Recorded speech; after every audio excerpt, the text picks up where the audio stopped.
আমরা যখন খুবই জরুরি অবস্থার মধ্যে ওয়াক্তের নামাজ ঠিকমতো আদায় করতে পারি না, সেই নামাজটা কি পরের ওয়াক্তের সময় মতো পড়বো, নাকি যত তাড়াতাড়ি পড়া যায় তত তাড়াতাড়ি পড়বো? প্রথম কথা হলো, কোনো জরুরি কাজেই নামাজ কাজা করা যায় না। নামাজ কাজা করা সর্ব অবস্থায় হারাম কবিরা গুনাহ। কারণ আল্লাহ সহজ করেছে, আপনি কঠিন করেন কেন? আপনার জরুরি কাজটা কি? অজু করতে পারেননি, তেমন করবেন।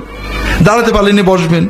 যদি বসতে পারেননি, হাঁটছেন, আগামী ওয়াক্তের ভিতরে দাঁড়ানোর সুযোগ নেই, আপনাকে দৌড়াতে হবে, দৌড়াতেই নামাজ পড়বেন।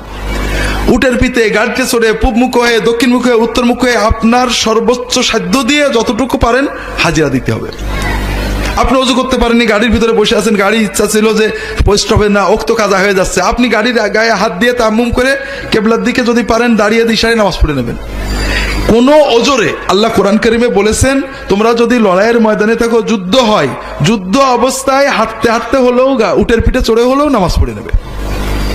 এই জন্য কোনো শরীয়তে এমন কোনো ওজর নেই যে আপনি ইচ্ছা করে নামাজ কাজা করেন। আল্লাহ তো সহজ করে দিয়েছেন।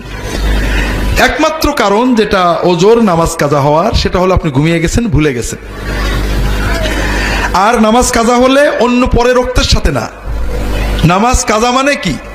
আপনি মহা টেনশনে আছেন, অ্যাজ আর্লি অ্যাজ পসিবল, সর্বোচ্চ চেষ্টা, সর্বপ্রথম আপনি নামাজটা আদায় করবেন। আপনার ইমানের দাবি হলো নামাজ না পড়া পর্যন্ত আপনার ঘুম নেই, আপনার অস্থিরতা। কাজে সর্বপ্রথম আপনি সুযোগ পেলেই নামাজটা আদায় করে নেবেন।